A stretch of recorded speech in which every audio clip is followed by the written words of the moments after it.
A woman woke up after a gym accident believing she was still married to the man who divorced her 2 years ago. And what happened that summer in the Hamptons changed both their lives forever. Before we get started, let me know in the comments, what's your favorite summer spot? And at the end, I'd love to hear what you thought of the story. Enjoy! Laura Mitchell stepped out of the Hamptons Fitness Club into the blazing July heat, her yoga mat tucked under her arm. The salt air hit her immediately, that familiar mix of ocean and expensive sunscreen that defined this coastal paradise. She'd been in the Hamptons for only 3 days, and already her shoulders felt looser, her breathing deeper. "Mom, are you coming to the beach later?" Her daughter Sophie's text lit up her phone. Laura smiled. "After I grab lunch. Meet you at 3. She walked back inside to use the restroom one more time before heading out. The gym was nearly empty during lunch hour. Just the hum of air conditioning and distant weights clanking. Laura pushed open the bathroom door and didn't see the wet floor sign that had fallen over. Her foot slid out from under her. Everything happened in slow motion and too fast all at once. Her head cracked against the ceramic tile edge of the sink. The world exploded into white light, then nothing. "Ma'am? Ma'am, can you hear me?" Laura's eyes fluttered open. A young woman in a staff polo shirt was kneeling beside her, phone pressed to her ear. "Yes, she's conscious now. Yes, we need an ambulance." "What?"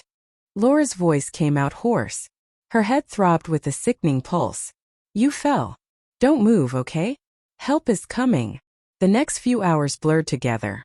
Paramedics, a stretcher, the bright interior of Southampton Hospital. Doctors shining lights in her eyes, asking her questions. "What's your name? What year is it? Who's the president?" Laura answered them all, annoyed at the simplicity. "I'm fine. It's just a bump." "Mrs. Mitchell, you hit your head pretty hard," the doctor said, a kind-faced woman in her 50s. "We're going to keep you for observation. Is there someone we can call?" "My husband," Laura said immediately. "Daniel. His number is in my phone." The nurse exchanged a glance with the doctor that Laura didn't catch. "And your children? The form says you have 2 teenagers. They're at the beach house. Sophie and Marcus. They're 16 and 14. Laura tried to sit up and immediately regretted it. The room tilted. "Please don't scare them. I'm fine."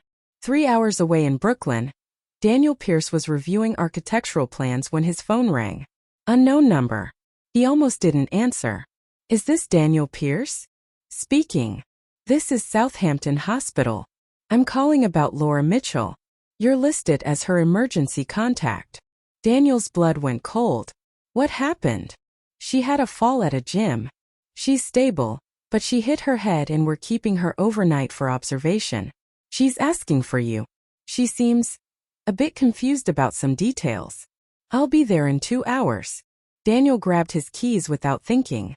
His business partner Jake looked up from his desk. "Everything okay?" "It's Laura. She's in the hospital." "Jesus. Is she?" "She's okay, I think. I have to go." Daniel made the drive to the Hamptons in record time, his mind racing. They'd been divorced for 2 years. 2 years of carefully maintained distance, of splitting holidays and coordinating drop-offs, of polite text messages about the kids. 2 years of trying to forget what they'd once been to each other. Why was he still her emergency contact? Southampton Hospital was quiet when Daniel arrived just after 6. The evening sun cast long golden shadows across the parking lot. He found Laura's room on the 2nd floor, his heart pounding harder with each step.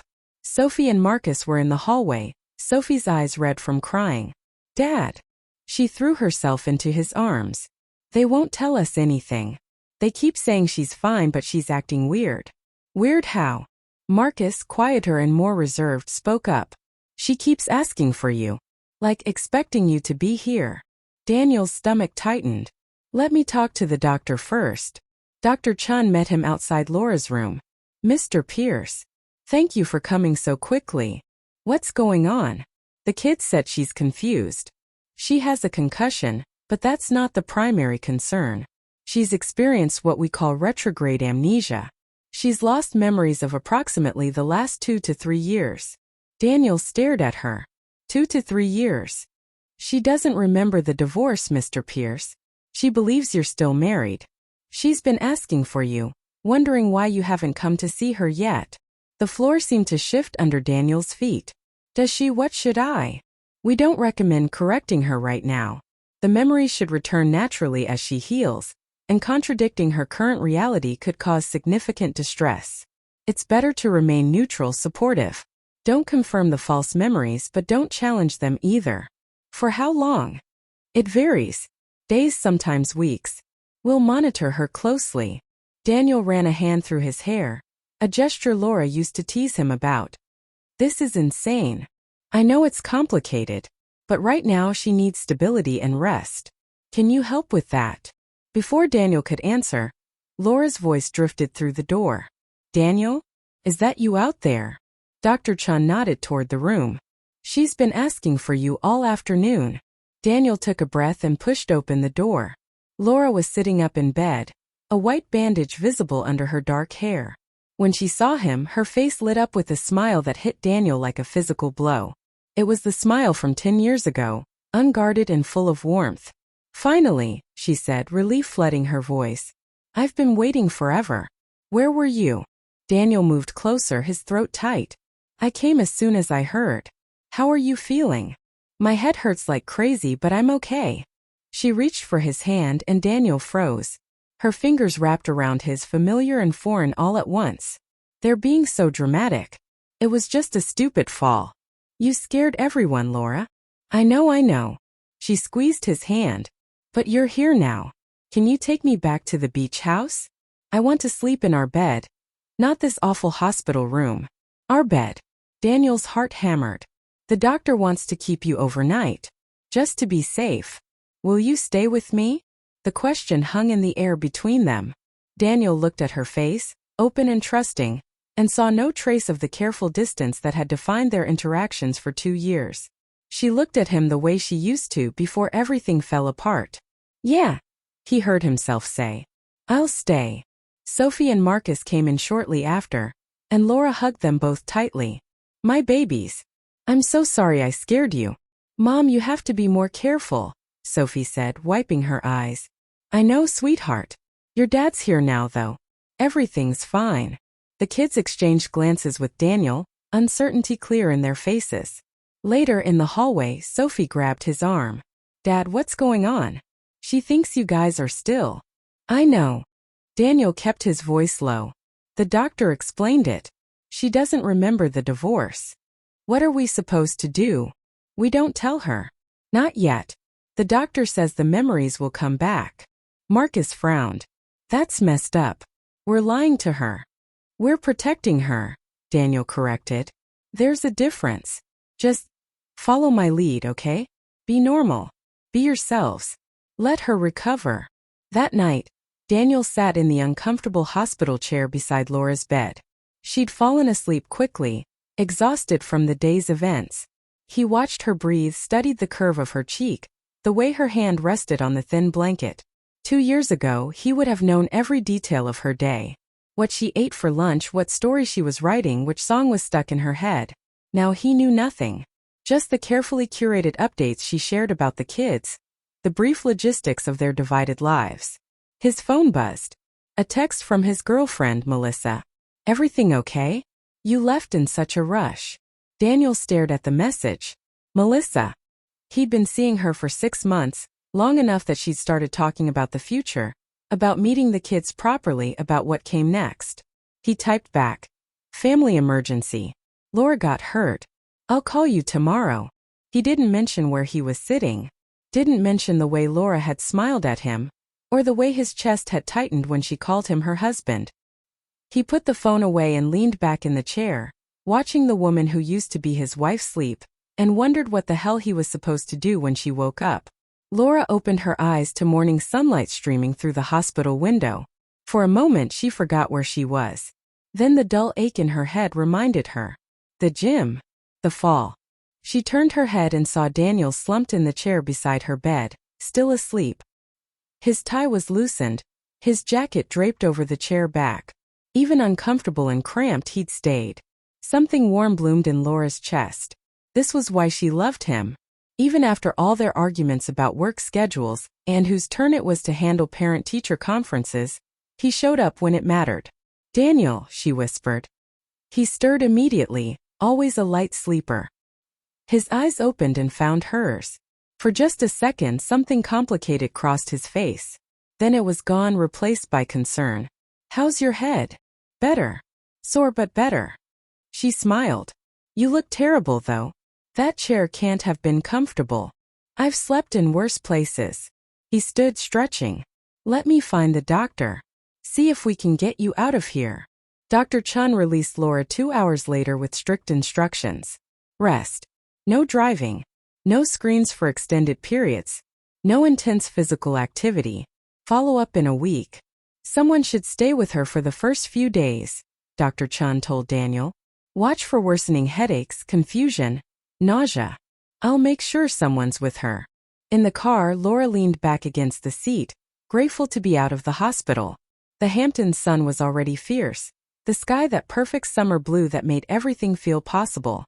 "I can't believe I'm going to miss beach time today," she said.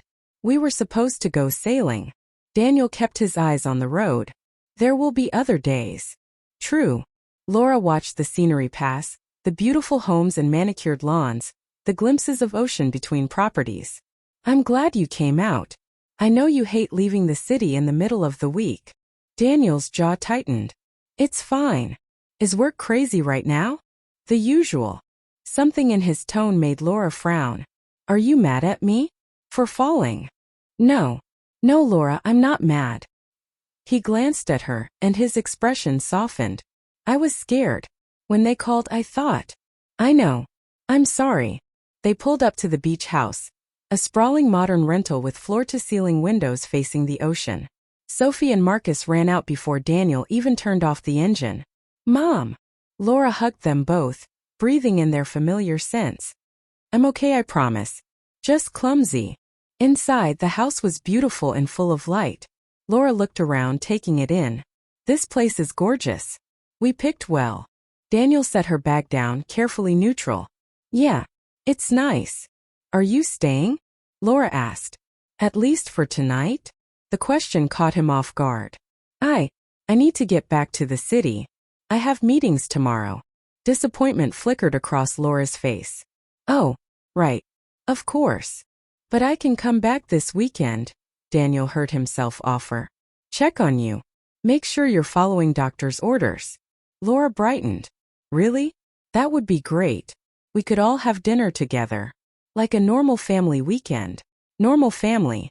The words landed like stones. Sophie stepped in quickly. "Dad, maybe you should stay tonight. Just to make sure Mom's okay. You can leave early tomorrow." Daniel looked at his daughter's pleading eyes, then at Marcus's carefully blank face, then at Laura's hopeful expression. "Okay," he said. "I'll stay tonight." The afternoon was strange and surreal. Laura rested on the couch while Daniel unpacked his overnight bag in the guest room, his mind spinning. The kids moved around carefully, speaking in hushed tones, unsure how to act. Around 5, Laura emerged from her nap. "I'm hungry. Can we order from that seafood place we love?" Daniel hesitated. "Which seafood place?" "The one with the amazing lobster rolls." "What's it called?" "Lunch." "Launch." She laughed. "You know the one." Sophie jumped in. "The clam bar." "Yes. Let's get dinner from there." They ate on the deck as the sun began its descent toward the horizon. The ocean stretched out endlessly, glittering and vast. Laura sat beside Daniel, her leg occasionally brushing his, completely comfortable in a way that made his chest ache. "This is perfect," she said, biting into her lobster roll. "This whole summer is going to be perfect. I can feel it." Marcus looked at Daniel, a question in his eyes. Daniel gave a small shake of his head. "Not now." After dinner, Sophie suggested a movie. They settled in the living room, Laura curling up on the couch. Without thinking, she leaned against Daniel's shoulder. He went rigid. Laura looked up at him. "You okay?" "Yeah. Just tired." She studied his face, and for a moment Daniel thought she saw something. Some flicker of recognition, of memory. But then she smiled and settled back against him. "Me too. What a day." Daniel sat frozen, feeling the warmth of her body against his, breathing in the scent of her shampoo. The same shampoo she'd used for years. Lavender and something sweet. This was torture. This was impossible. And he had no idea how he was going to survive it. That night, after the kids went to bed, Laura found Daniel on the deck. He was standing at the railing looking out at the dark ocean. The sound of waves filled the warm night air. "Couldn't sleep?" she asked, moving beside him. "Something like that." Laura wrapped her arms around herself, even though the night was warm. "Thank you for staying. I know it's inconvenient." "It's not inconvenient. Liar." She smiled. "But I appreciate it anyway." They stood in silence for a moment. Then Laura spoke again, her voice softer. "We should do this more often. Take time away together.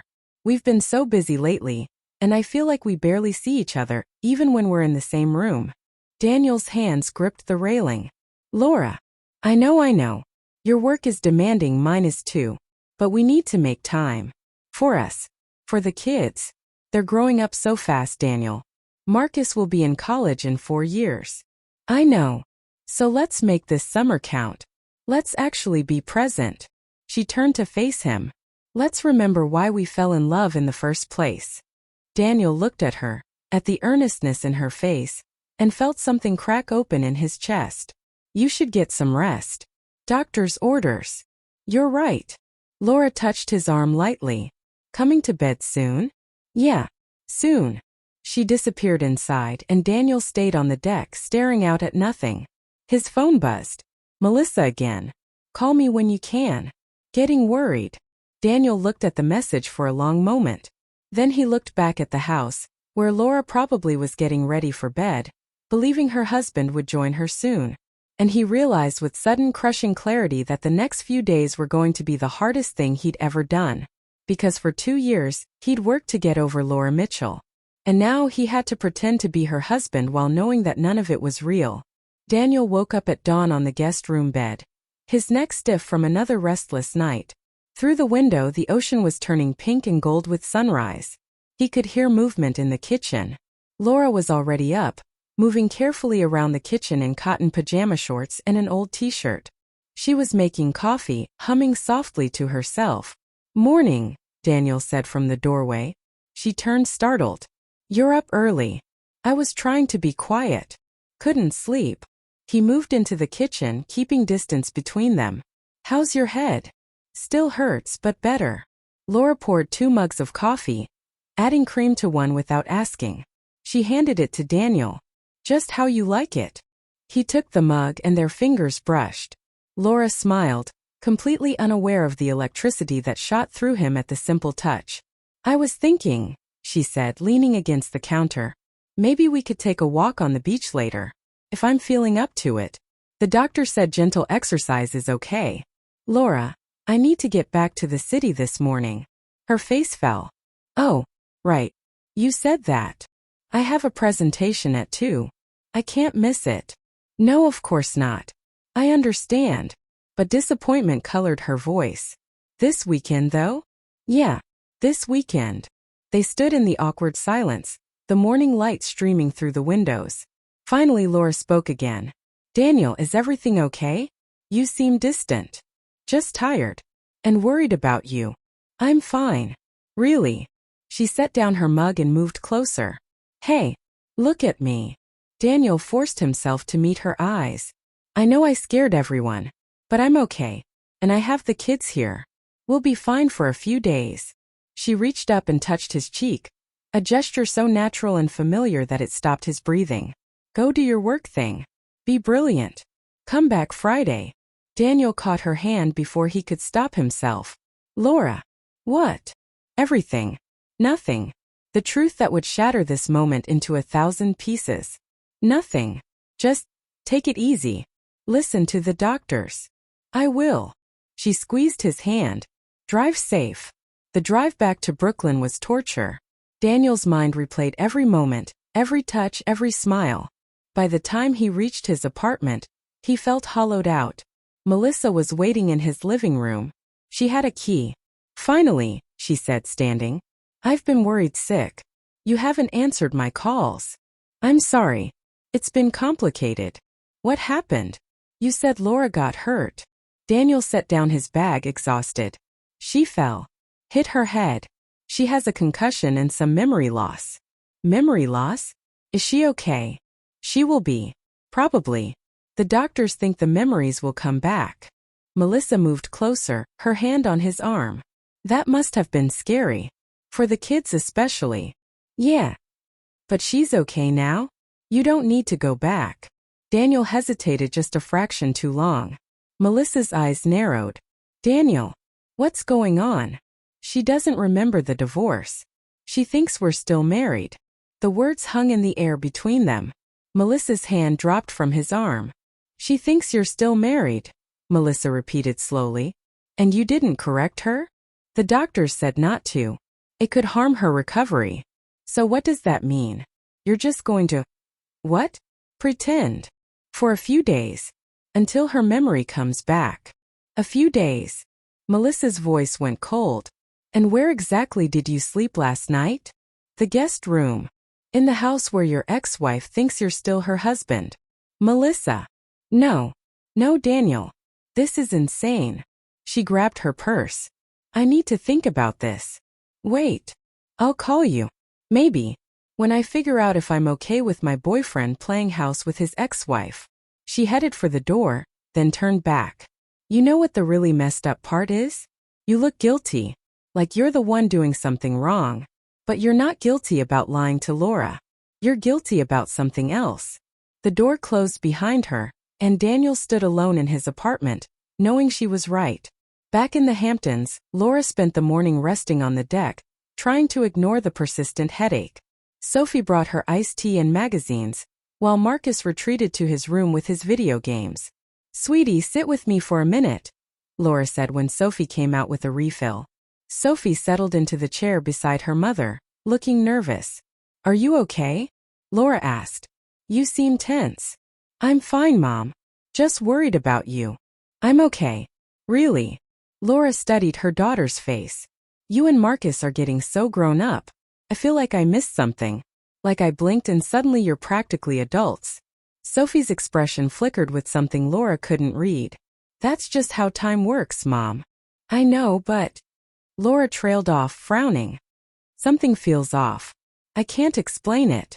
That's probably just the concussion. Maybe. Laura sipped her tea, bothered by something she couldn't name. How's school been? Are you excited about junior year? Sophie hesitated. Sure. Yeah. You don't sound excited. It's summer, Mom. I don't want to think about school. Laura let it go, but the nagging feeling remained. Something wasn't quite right. Details felt slippery, just out of reach. That afternoon, Laura's best friend Jessica called. Oh my God, I heard what happened. Jessica's voice was frantic. Are you okay? I'm fine, Jess. Just clumsy. Sophie texted me. She said you hit your head pretty hard. It's really not that bad. Daniel's being overprotective as usual. There was a pause on the line. Daniel was there? Of course he was there. He drove out as soon as the hospital called. He stayed last night to make sure I was okay. Another pause, longer this time. That's good, Laura. Really good. He just left this morning. Work stuff. But he's coming back Friday. Right. Of course. Jessica's tone was strange. Listen, do you need me to come out there? I can take a few days off. I'm fine. The kids are here. But if you need anything... Jess, I'm okay. Promise. Let's plan lunch next week when I'm feeling better. You can tell me all about what I missed while I was unconscious. After they hung up, Laura frowned at her phone. Jessica had sounded weird. Everyone was acting weird. Daniel spent the week in a fog. He went through the motions at work, but his mind was in the Hamptons. He ignored Melissa's calls, knowing he should talk to her but unable to find the words. On Wednesday, Sophie called. Dad, she's asking questions. Daniel's stomach dropped. What kind of questions? About stuff. About why certain things are different. She wanted to know why her laptop has different files than she remembers. Why some of her clothes aren't here. Little things. What did you tell her? That she's confused because of the concussion. But Dad, I don't know how long we can do this. It feels wrong.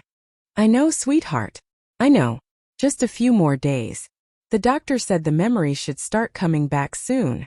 And if they don't? Daniel didn't have an answer. Thursday night, his phone rang at midnight. Laura. Hello. Daniel. Her voice was soft, hesitant. Did I wake you? No. What's wrong? Is your head? My head's fine. She paused. This is going to sound stupid. Tell me. I had a weird dream. Or maybe a memory. I don't know. But we were fighting. Really fighting. You were angry about something and I was crying and… She trailed off. It felt so real. Daniel sat up in bed, his heart pounding. It was just a dream, Laura. The concussion can cause strange dreams. Are we okay? She asked quietly. You and me? Sometimes I feel like there's this distance between us, but I can't remember why. We're fine, Daniel lied, the words like ash in his mouth.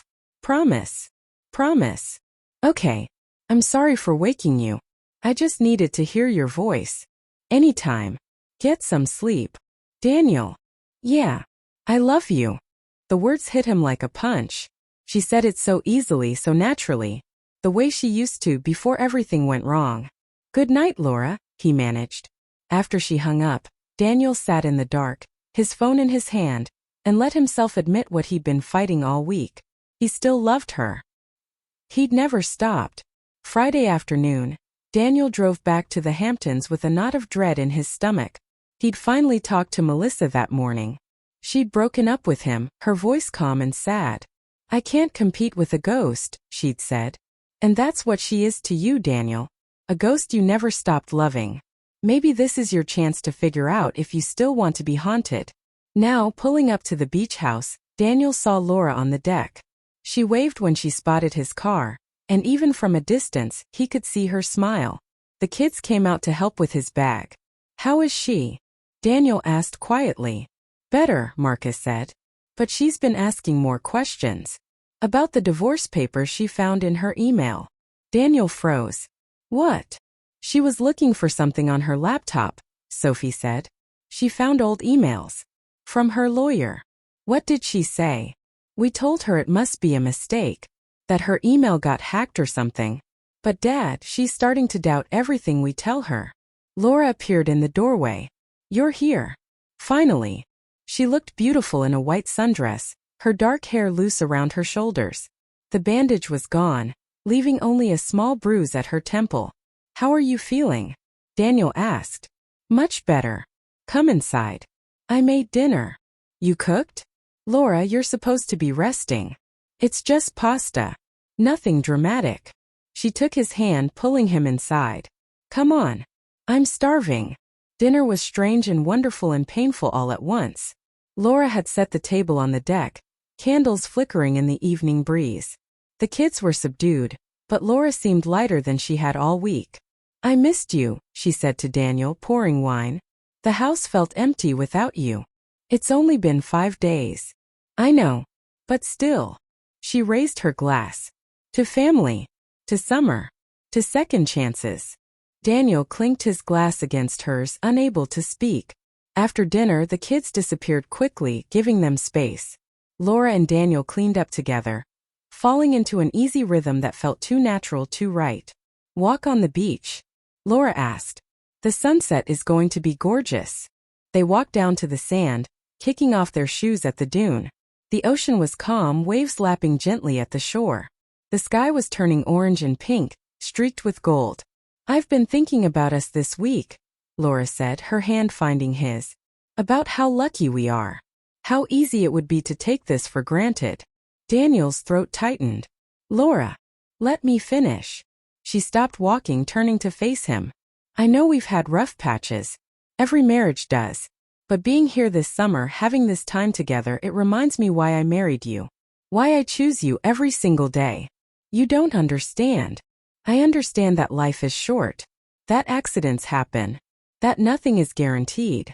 Her eyes were serious, searching his face. I could have died on that bathroom floor. And all I could think about when I woke up was you. Seeing you. Being with you. Laura, stop. Something in his voice made her freeze. What's wrong? I can't do this. Do what? This. Pretend that. He stopped himself, but it was too late. Pretend what? Her voice went cold. What are you pretending, Daniel? Nothing. Forget it. No. Tell me. She stepped back, her eyes wide. Everyone's been acting strange all week. The kids won't look at me. Jessica sounded weird on the phone. And you've been different. Careful. Like you're walking on eggshells. You hit your head. We're just worried. Liar. Tears sprang to her eyes. Something's wrong. Tell me the truth. Daniel looked at her, at the fear and confusion on her face, and knew he couldn't keep doing this. The doctors had said not to force it, to let the memories return naturally. But this was torture for everyone. Laura, he said gently, what's the last thing you remember? Really remember clearly before the accident? She frowned, thinking. I don't know. Normal stuff. Work. The kids. Planning this summer trip. When did we plan this trip? I don't. A few months ago? Spring. What year is it? 2025. June, no, July. It's July. She paused. Isn't it? It's July 2025. That part's right. Then what? Laura, you lost some memories when you hit your head. The doctor said it would come back, but how much? Her voice was barely a whisper. How much did I lose? Daniel took a breath. About 2 years. The color drained from her face. 2 years. Give or take. You remember things from 2023, but not much after that. But that's impossible. I remember everything. Work, the kids, you, us. She trailed off, her expression crumbling as pieces started falling into place. The divorce papers in my email. That wasn't a hack. No. We're divorced. It wasn't a question. Yes. For how long? 2 years next month. Laura stumbled backward. Daniel reached for her, but she held up a hand. Don't. Just don't. I'm sorry. I wanted to tell you, but the doctors said. So everyone knew? The kids knew? Jessica knew? Everyone was lying to me. We weren't trying to hurt you. We were trying to protect you. Protect me. Her voice rose. You let me believe we were still married. You let me say things, do things, feel things. She broke off, humiliation washing over her face. Oh God. I told you I loved you. I held your hand. Laura. What else don't I remember? What else did I lose? Daniel ran a hand through his hair, that old familiar gesture. A lot. Your career took off. You won a major journalism award. Marcus made the varsity basketball team. Sophie got her driver's license. And us? What happened to us? We grew apart. Fought more. Wanted different things. It wasn't anyone's fault. Laura wrapped her arms around herself, shaking despite the warm evening. I need to be alone. I'll walk back with you. No. Her voice was sharp. I need you to leave me alone. Please. She turned and walked down the beach, her white dress glowing in the fading light. Daniel watched her go, his heart breaking all over again, until she was just a distant figure against the darkening sky. Laura walked for an hour, tears streaming down her face, trying to process the enormity of what she'd lost. 2 years. 2 years of her life just gone. And in those 2 years her entire world had changed. The man she loved wasn't her husband. The family she remembered didn't exist anymore. Nothing was real. When she finally returned to the house, it was dark. The lights were on inside, warm and inviting, but Laura felt like she was seeing it for the first time. This wasn't her home. It was a rental, a temporary summer escape. She found the kids in the living room, both staring at their phones, tension radiating from their bodies. Mom, Sophie started. I know, Laura said quietly. Your father told me. Marcus's head snapped up. Are you okay? I don't know. Laura sat down on the couch. I honestly don't know. Can you tell me what I don't remember? About the divorce? About everything. Sophie and Marcus exchanged glances. Then haltingly they began to talk. They told her about the fights. The nights Daniel slept at his office.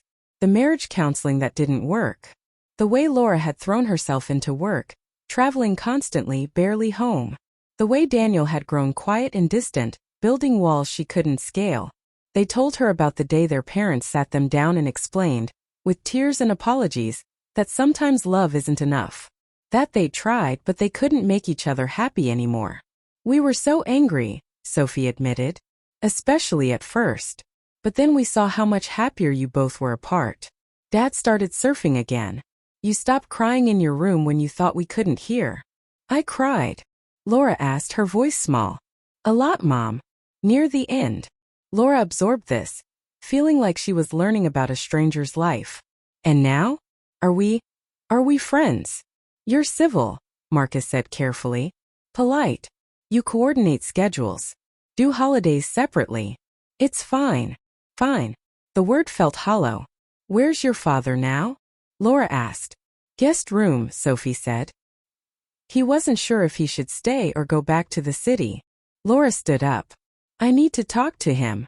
Daniel was sitting on the guest room bed, his head in his hands when Laura knocked. It's open. She came in, closing the door behind her. They looked at each other for a long moment. The kids told me, Laura said, about what happened. Why we ended. I'm sorry you had to find out this way. Did you still love me? At the end. The question caught him off guard. Yes. But love wasn't the problem. Then what was? We wanted different things. You wanted the career, the recognition, the bigger life. I wanted simplicity. Time. Us. Daniel's voice was rough. I wanted you to choose me and you couldn't. And I resented you for it and you resented me for asking. And eventually there was nothing left but resentment. Laura sat down on the edge of the bed, keeping distance between them. Do you hate me? No. Never. This week. When I thought we were married. Did you hate pretending? Daniel looked at her, really looked at her. No. That's the problem. I didn't hate it at all. The air between them changed, charged with something dangerous. Daniel. I have a girlfriend. Had. We broke up today but still. This whole week, I was lying to you and lying to her and lying to myself. He stood up, agitated. And the worst part is when you looked at me the way you used to, when you held my hand and smiled like nothing had changed, I wanted it to be real. I wanted to be the man you thought I was. You are that man. No. I'm the man who gave up on us. Who signed the papers and moved out and built a whole separate life. I gave up too, Laura said softly. Apparently. Based on what the kids told me. They sat in silence, the weight of 2 years and two different versions of their story hanging between them. Finally Laura spoke. I should try to remember. Really remember. Not just facts but feelings. Why we ended. Otherwise, I'm just going to keep feeling like this. Like what? Like I lost something precious and I don't understand why. Daniel's eyes met hers, dark with emotion. Maybe you don't need to understand. Maybe you just need to trust that we made the right choice. Even if you can't remember making it. Can you trust that? The question hung in the air. Before Daniel could answer, his phone rang. He glanced at it, then silenced it. But Laura had seen the name on the screen. Melissa. That's your girlfriend. Was. Because of me? Because of a lot of things. Laura stood up, her expression unreadable. You should call her back. Fix things. I'll be fine. Laura. I mean it. This isn't your problem anymore. We're divorced. I'm just a stranger who happens to share your kids. You're not a stranger. Then what am I? Daniel looked at her, standing in the doorway of the guest room, and couldn't find the words. Laura nodded, as if he'd confirmed something. Get some sleep. I'm sure you want to get back to the city in the morning. She left, closing the door softly behind her. Daniel sat alone in the dark, listening to the ocean through the open window, and wondered how everything had gotten so complicated. And tomorrow he would have to decide whether to stay or go. Whether to keep pretending this was just about helping his ex-wife recover, or admit that something had shifted this week, something he wasn't sure either of them was ready to face. Daniel woke Saturday morning to find Laura already gone. Her bedroom door was open, bed made. The house was silent except for the distant sound of waves. He found her on the beach, sitting in the sand near the water's edge, watching the sunrise. She'd wrapped herself in a blanket despite the warm morning air. Mind if I sit? He asked. She shrugged, not looking at him. It's a public beach. Daniel sat down, leaving space between them. They watched the ocean in silence for several minutes. I remembered something last night, Laura finally said. A fight we had. You wanted to go to Bali for our anniversary. I had a conference in Chicago. We screamed at each other in the kitchen. You said I cared more about my career than my marriage. I said you were trying to hold me back. I remember that fight. We said terrible things. Yeah, we did. Laura pulled the blanket tighter. I'm starting to remember more. Little pieces. Not everything, but enough. Enough to understand why we ended. I'm sorry. Don't be. You were right. I did choose my career. Every time. Her voice cracked. I just don't remember actually making those choices. It's like watching someone else's life. Someone I don't recognize. You were building something important. Your work matters. So did you. So did we. She finally looked at him, her eyes red. Why didn't I see that? You did. We both did. We just couldn't figure out how to fix it. A tear rolled down her cheek. I loved you so much. That part one remember clearly. The early years when everything was easy. When we'd spend whole Sundays in bed talking about nothing. When you'd surprise me with midnight drives to the beach. When I knew every expression on your face and what each one meant. I remember that too. What happened to those people? Daniel looked out at the ocean. They grew up. Got busy. Forgot how to talk to each other about the things that mattered. I wish I could remember the end. Not just the facts but how it felt. Maybe then it would hurt less. Or maybe it would hurt more. Laura turned to him. Did you cry? When we decided it was over? Yes. Me too. You sobbed. In my arms. We held each other and cried and said we were sorry, over and over like it would change anything. Fresh tears spilled down Laura's face. I want to remember that. I want to remember saying goodbye properly. Right now, I just have this gaping hole where our ending should be. Daniel reached out, then stopped himself. Maybe that's not the worst thing. Maybe you get a fresh start, without all the pain and bitterness. But I also don't get closure. I'm stuck in limbo, mourning a marriage I don't remember losing. They sat in silence as the sun climbed higher, painting the sky in shades of orange and pink. Finally, Daniel stood. I should head back to the city. Give you space to heal. You're leaving. Isn't that what you want? Laura looked up at him, her expression lost. I don't know what I want. Everything feels upside down. Then I'll go. Let you figure it out without me confusing things more. He turned to walk away, but Laura's voice stopped him. Daniel? Thank you. For being here this week. For taking care of me. Even when it was hard. Always, he said and meant it. Back at the house, Daniel packed quickly. The kids were having breakfast, both subdued. You're leaving? Sophie asked. Your mom needs space. And honestly, so do I. Dad, Marcus said carefully.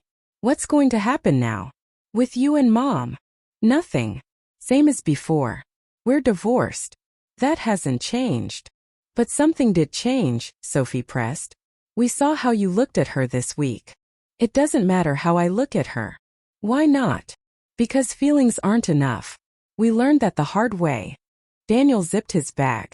Take care of your mom. Call me if she needs anything. He left before they could argue further. Laura spent the weekend in a fog, memories trickling back in fragments.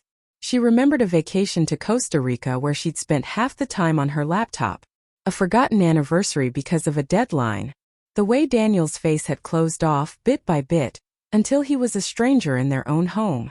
She also remembered the good parts. Morning coffee in bed, dancing in the kitchen, the way he'd look at her like she was the only person in the world. Both versions existed simultaneously, and Laura couldn't reconcile them. Monday morning, Jessica showed up unannounced with bagels and determination. Okay, she said, setting food on the counter. Talk to me. The real story. Laura told her everything. The accident, the memory loss, Daniel pretending to be her husband, the truth, all of it. Jessica listened, her expression growing more concerned. Jesus, Laura. That's insane? Horrible? A terrible rom-com plot. I was going to say complicated. Jessica poured coffee. How are you feeling? Really? Lost? Confused? Like I'm grieving someone who's still alive. Laura picked at a bagel. And the worst part? I keep thinking about him. About what this week could have been if it were real. Do you want it to be real? I don't know. How can I want something when I don't even remember why it ended? For all I know, we were toxic together. Maybe the divorce was the best thing that ever happened to us. Was it? Laura looked at her friend. You were there. At the end. Was I better after? Jessica chose her words carefully. You were different. More focused on work. More independent. But better? I don't know if I'd use that word. You seemed relieved. But also empty. Like you'd cut off a part of yourself to stop the pain. And Daniel. I didn't see him much after. But Sophie mentioned he seemed lighter. Less tense. He started dating again after about a year. The word stung more than Laura expected. Right. Of course he did. Laura, what do you want me to say? You guys were married for 15 years. Together for 18. That doesn't just disappear because you signed some papers. But you also can't rebuild a relationship on amnesia and nostalgia. I'm not trying to rebuild anything. Aren't you? Laura didn't answer. Wednesday afternoon, Laura was reading on the deck when Marcus came outside, phone in hand.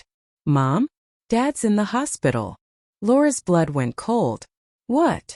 He was surfing. Wiped out and hit some rocks. Aunt Claire just called. He's okay, but he's got a concussion and some cuts. They're keeping him overnight.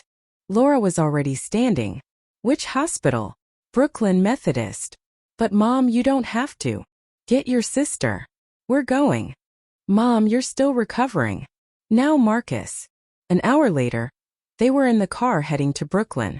Laura's hands gripped the steering wheel, ignoring the dull ache in her head. Mom, slow down, Sophie said from the passenger seat. Dad's okay. Claire said it's not serious. He has a concussion. Concussions are serious. I should know. They made it to the hospital in record time. Claire was in the waiting room looking frazzled. She was Daniel's younger sister, and she'd always liked Laura, even after the divorce. Laura, she said, surprise clear in her voice. I didn't expect. Thank you for coming. Where is he? Room 314. But he's sleeping and… Laura was already moving toward the elevators. She found Daniel's room easily, her heart pounding.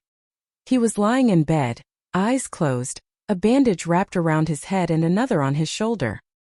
His face was pale, making the bruises stand out in stark relief. Laura sank into the chair beside his bed, her legs suddenly weak. Hey, Daniel's voice was hoarse. His eyes opened slowly. What are you doing here? Marcus called. He said you wiped out. I'm fine.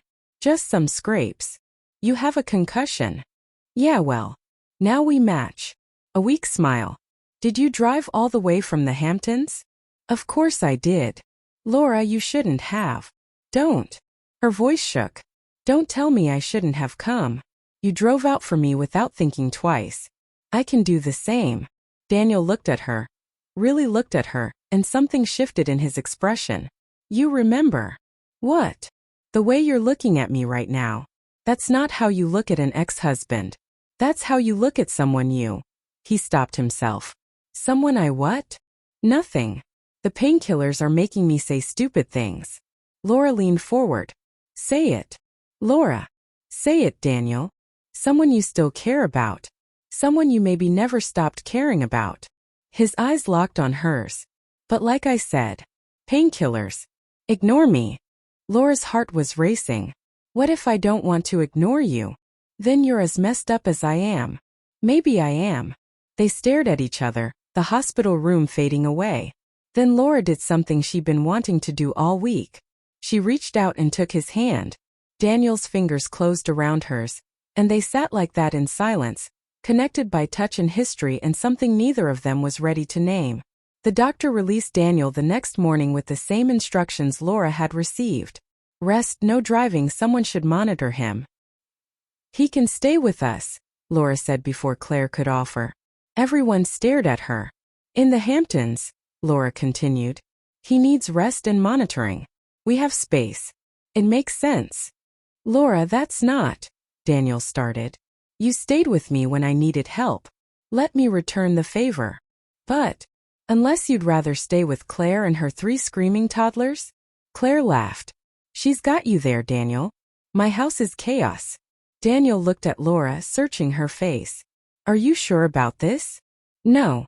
But I'm doing it anyway. The drive back to the Hamptons was quiet.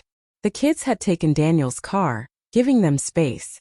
Daniel leaned against the window, trying to ignore the pounding in his head. You don't have to do this, he said eventually.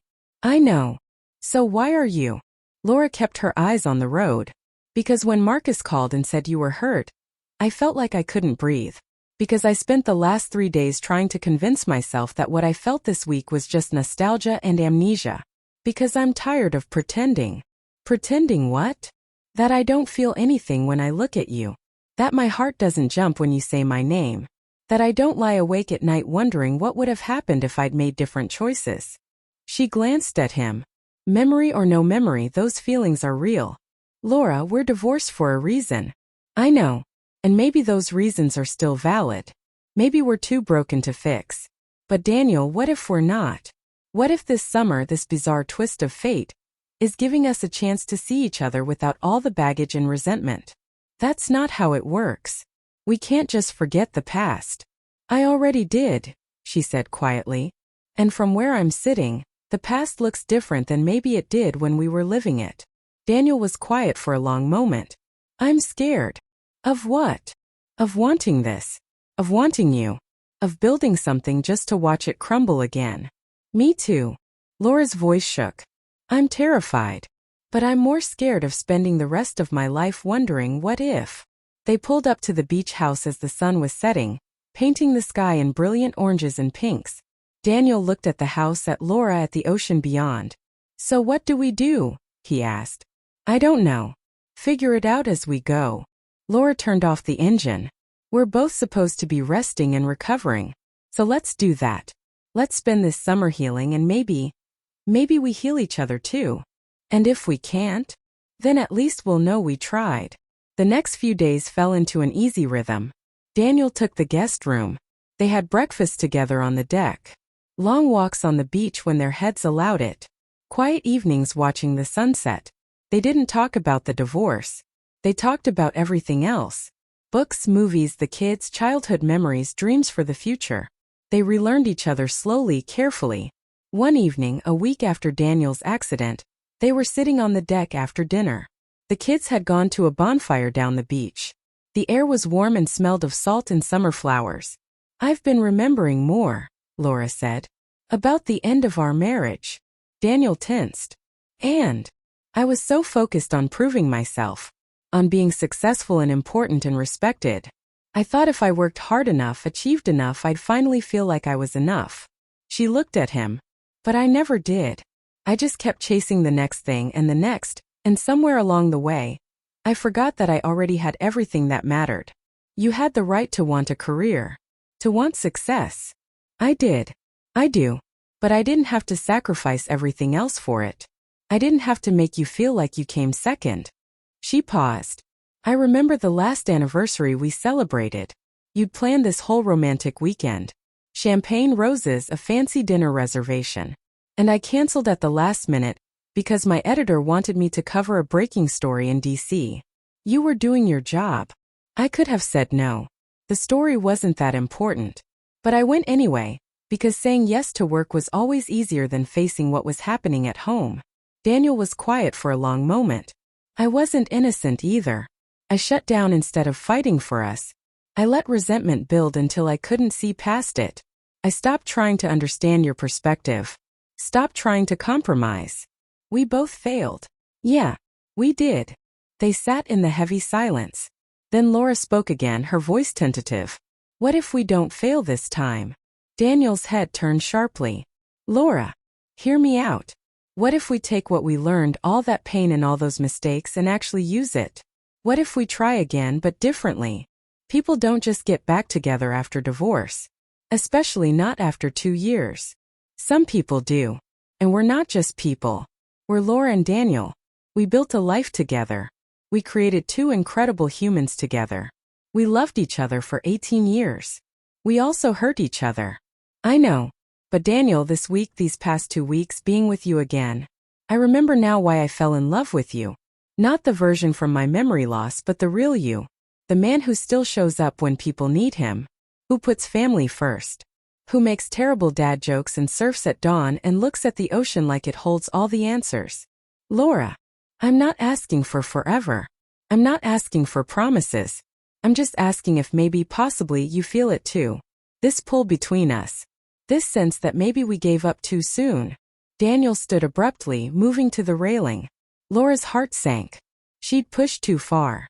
But then he spoke, his voice rough with emotion. Every day for 2 years I've told myself I was over you. That I'd moved on. That what we had was done. He turned to face her. And then you woke up in that hospital and looked at me like I was your whole world, and I realized I've been lying to myself this entire time. Laura stood, moving toward him slowly. What are you saying? I'm saying I never stopped loving you. I never stopped missing you. I just got really good at pretending. His eyes were bright with unshed tears. But Laura, love wasn't our problem. We loved each other and it still wasn't enough. Because we didn't know how to balance it with everything else.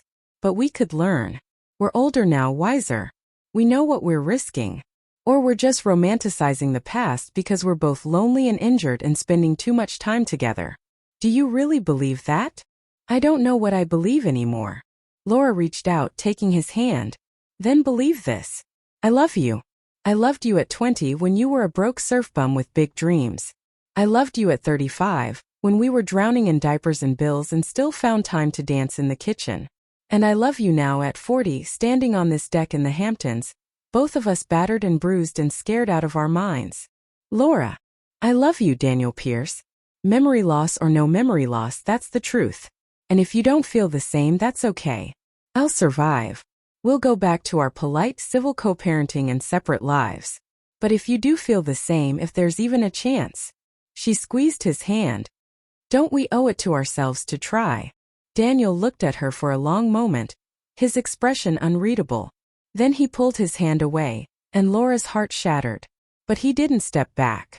Instead, he cupped her face in both hands, his thumb brushing her cheekbone. I'm terrified, he whispered. Me too. I don't know if we can make this work. Neither do I. But I want to try. God help me, I want to try. And then he kissed her. It was soft at first, hesitant, like they were both afraid the other might disappear. Then Laura's arms wrapped around his neck and Daniel pulled her closer. And suddenly it was like coming home after a long journey. They broke apart, breathing hard, foreheads pressed together. We're insane, Daniel murmured. Completely. The kids are going to freak out. Probably. We'll have to take it slow. Really slow. No rushing into anything. Agreed. And we need to talk.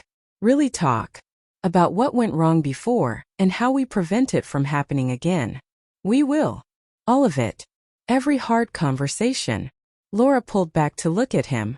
But right now, can we just be? Can we just exist in this moment where we both admitted we want this? Daniel smiled, the first real unguarded smile she'd seen from him in years. Yeah, we can do that. They stood on the deck as the stars came out, holding each other, not thinking about the past or worrying about the future. Just being. The next morning they told the kids over breakfast. We're going to try again, Laura said carefully. Your dad and I. We're going to date, take things slow, see if we can make this work. Sophie and Marcus stared at them. Are you serious? Sophie finally asked. Very serious, Daniel confirmed. But you're divorced. You haven't been able to stand each other for 2 years. That's not exactly true, Laura said. We were civil. Painfully civil, Marcus added. Like so civil it was awkward. Okay, yes. It was awkward. But this summer has shown us that maybe we gave up too soon. Maybe there's still something worth fighting for. Sophie looked between them, then slowly smiled. You know what? I think this is the craziest thing you've ever done. So you're against it? Daniel asked. Are you kidding? I'm thrilled. I've been secretly hoping you'd get back together since the divorce. She looked at Marcus. Pay up. I said it would happen by the end of summer. You bet on this? Laura asked, torn between amusement and exasperation. Marcus grudgingly pulled out his wallet. I said next year at the earliest. I didn't account for Mom's head injury and Dad's savior complex. I don't have a savior complex, Daniel protested. Dad, you drove out here at midnight when Mom's hospital called. You slept in a chair for 2 days. And now you're dating her again. That's literally a savior complex. Or it's called still being in love with her, Daniel said quietly, looking at Laura. The kids made exaggerated gagging noises, but they were smiling. The rest of July passed in a golden haze. Daniel and Laura dated like teenagers, going on long walks, having picnics on the beach, staying up late talking about everything and nothing. They also did the hard work. They talked about the divorce, about their mistakes, about what they needed from each other going forward. They set boundaries and made promises. They went slowly, intentionally. Jessica visited in early August and found them cooking dinner together, moving around the kitchen in perfect sync. This is surreal, she said, accepting a glass of wine.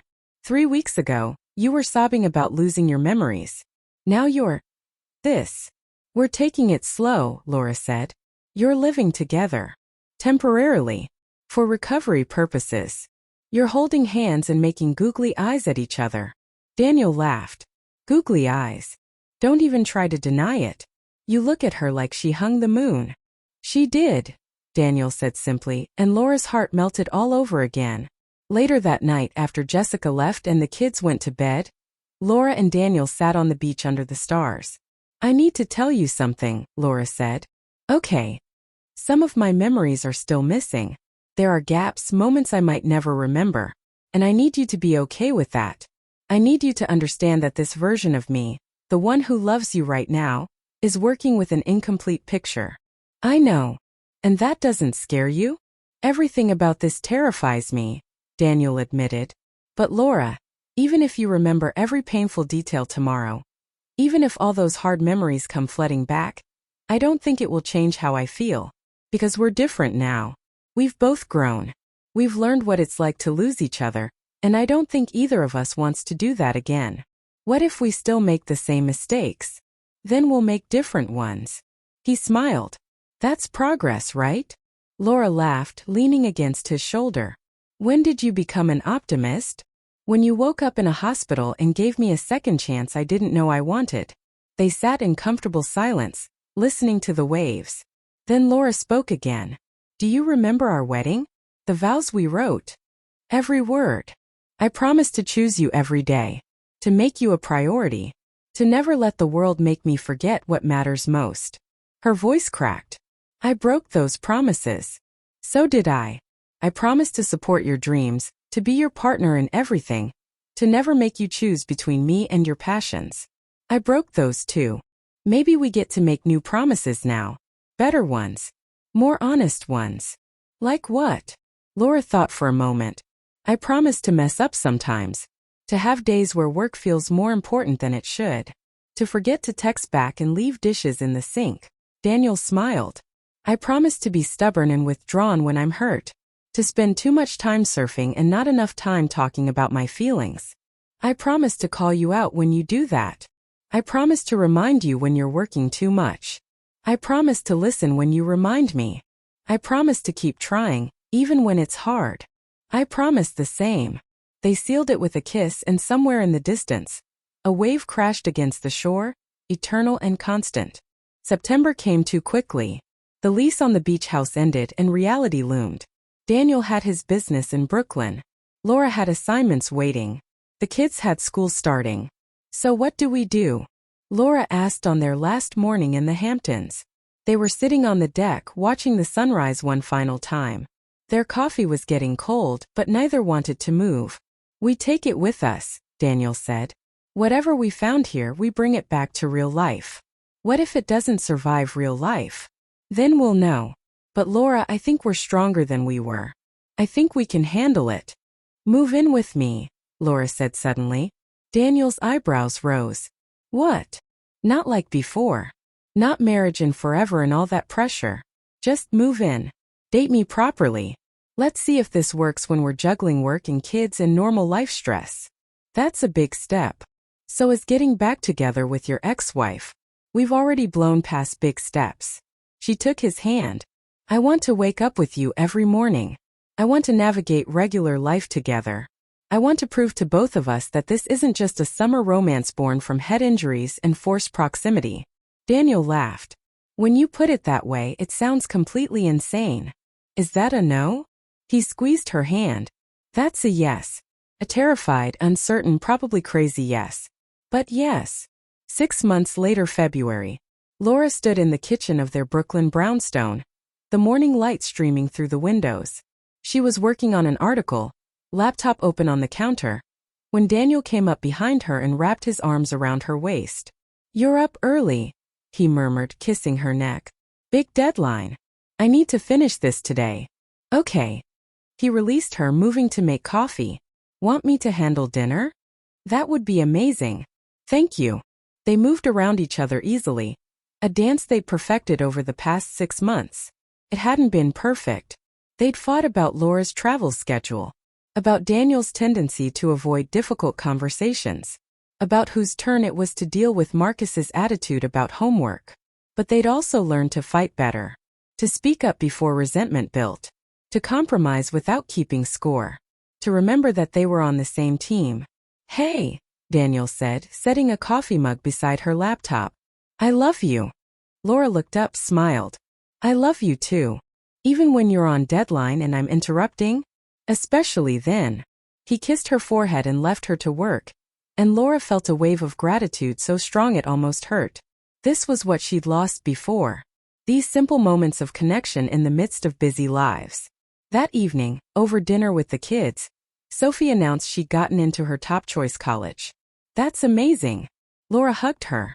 "We're so proud of you." "There's something else," Sophie said, looking nervous. "The school is in California. I'd be across the country." Laura felt her stomach drop.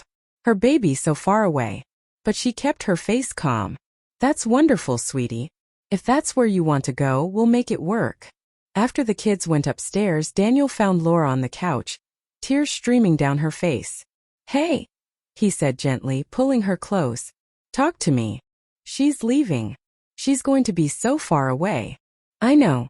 But Laura, we raised an incredible young woman who's brave enough to chase her dreams across the country. That's a good thing. When did we get so old? When did they grow up?" "Gradually, then all at once. Kind of like how we fell back in love." Laura laughed through her tears. "That was smooth. I have my moments." She snuggled closer, breathing in his familiar scent. "I'm glad you're here. I'm glad we're doing this together." "Me too. Even when it's hard. Especially when it's hard." They sat together in the quiet house, holding each other, and Laura realized something important. She'd gotten all her memories back. Every fight, every hurt, every moment of their marriage and divorce. The doctors had been right. They'd returned naturally over the fall. But she'd also gained new memories. Better ones. Memories of trying again, of choosing each other daily, of building something stronger from the broken pieces. The past would always be part of their story, but it didn't have to define their future. 1 year later, July. Laura stood on the beach in the Hamptons, in the exact spot where Daniel had kissed her a year ago. They'd rented the same house for the summer, a tradition they planned to keep. The party was in full swing behind her.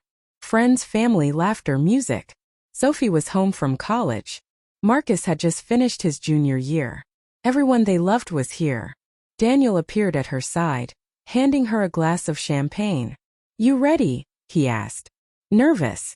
Is that weird?" "Completely normal. I'm nervous too." They turned to face their guests. Jessica tapped a glass to get everyone's attention. Okay, everyone," she called out. "The happy couple has an announcement." Laura and Daniel stood together, hands clasped, facing the people who'd supported them through divorce and reconciliation and everything in between. "So," Laura began, her voice shaking slightly. "Last summer, I hit my head in a gym and forgot I was divorced." Laughter rippled through the crowd. "It was the worst and best thing that ever happened to me, because it gave us a chance to see each other with fresh eyes, to fall in love all over again, without the baggage we'd been carrying." Daniel picked up the story. "We've spent the past year rebuilding, learning from our mistakes, figuring out how to be partners, not just parents or roommates or two people who used to love each other. And we've decided, Laura continued, that we want to make it official again. So we're getting remarried. The crowd erupted in cheers. Sophie and Marcus ran over, hugging them both. Finally, Sophie said, "Do you know how confusing it's been explaining to people that my parents are divorced but living together and dating?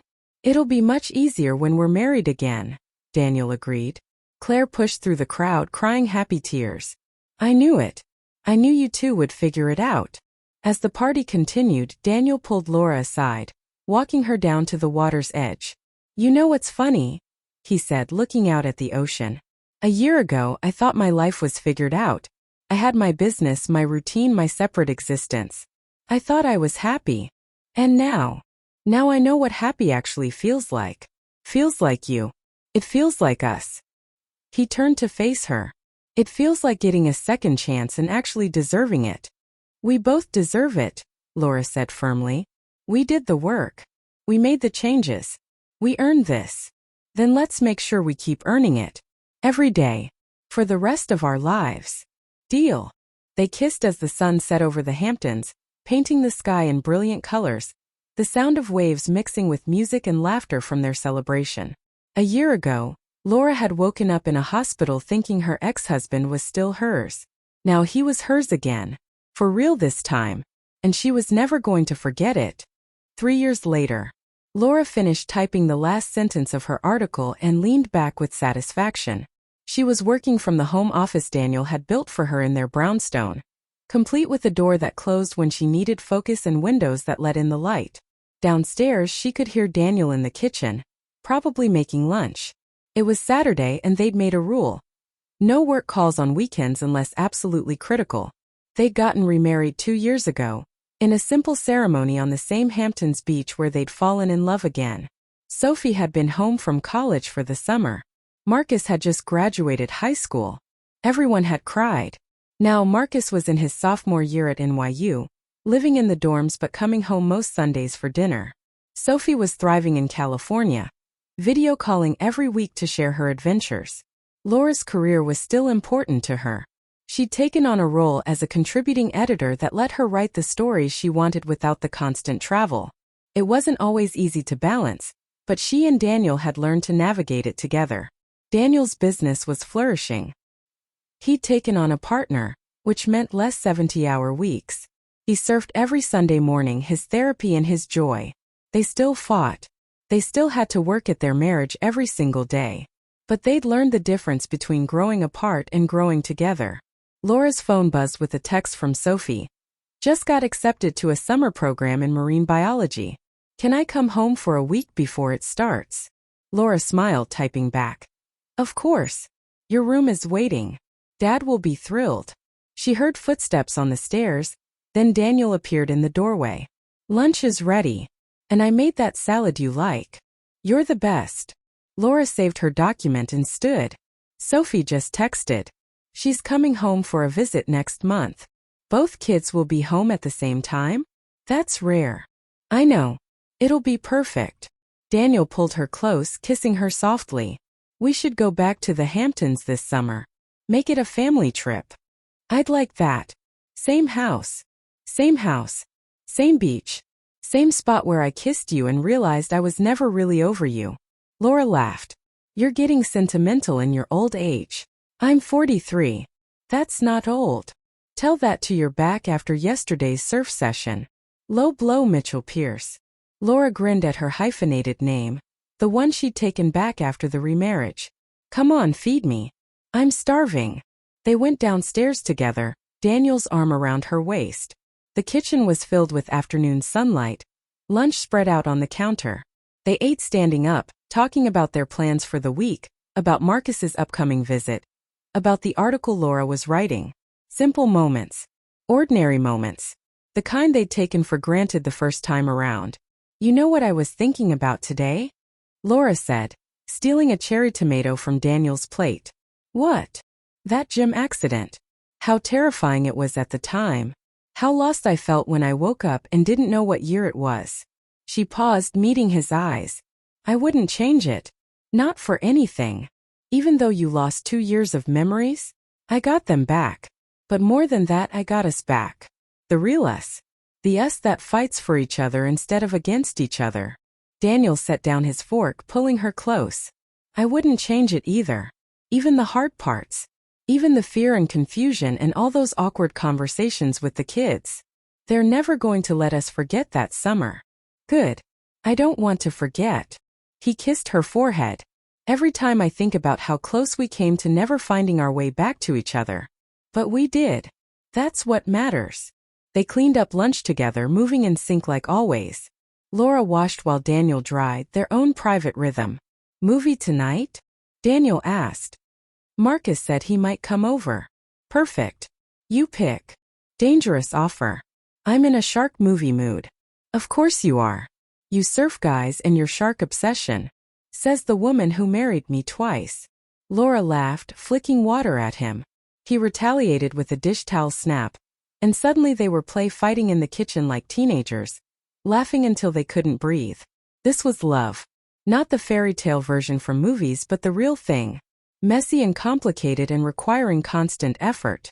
But also joyful and steadying and worth every difficult moment. Laura's phone rang. Her editor. She looked at Daniel, asking silent permission. He nodded. Take it. I've got this. She answered, walking into the other room. It was a quick call about next week's deadlines, easily handled. When she came back, Daniel had finished the dishes and was making coffee. All good? He asked. All good.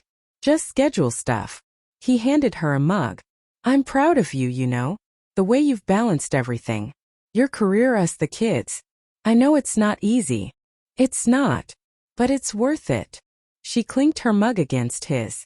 To second chances. To second chances, he echoed. And to never taking them for granted.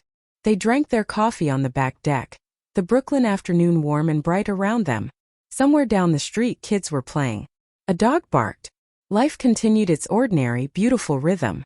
Laura leaned against Daniel's shoulder, feeling completely at peace. She thought about the woman she'd been 3 years ago, driven, lonely, convinced she'd made the right choice in letting him go. She thought about waking up in that hospital, confused and scared, not knowing that she was about to get the greatest gift of her life. A second chance. A summer that changed everything. A love that refused to die, even when they tried to bury it. What are you thinking about? Daniel asked softly. How lucky I am. How lucky we are. Me too. He kissed the top of her head. Every single day. And as they sat together in the afternoon sun, Laura knew with absolute certainty that this time, they were going to make it. Not because it would be easy. Not because they wouldn't face challenges and struggles and moments of doubt. But because they'd learned the most important lesson of all. Love isn't about being perfect. It's about showing up. It's about choosing each other over and over again, even when it's hard. Especially when it's hard. They'd lost each other once. They'd found their way back. And now they were building something stronger than what they'd had before. A marriage built not on youthful passion and naive hope, but on hard-won wisdom and genuine commitment. The summer she forgot had taught her how to remember what really mattered. And she would never forget again. Dan, what did you think of Laura and Daniel's story? Leave your thoughts in the comments. Their journey from divorced strangers to married partners again wasn't easy, but it was real. Sometimes love deserves a second chance. And sometimes hitting your head in a gym bathroom is exactly what you need to remember what you'd forgotten about your own heart. Don't forget to subscribe to the channel and turn on notifications so you never miss stories about second chances, summer romance, and love that refuses to give up.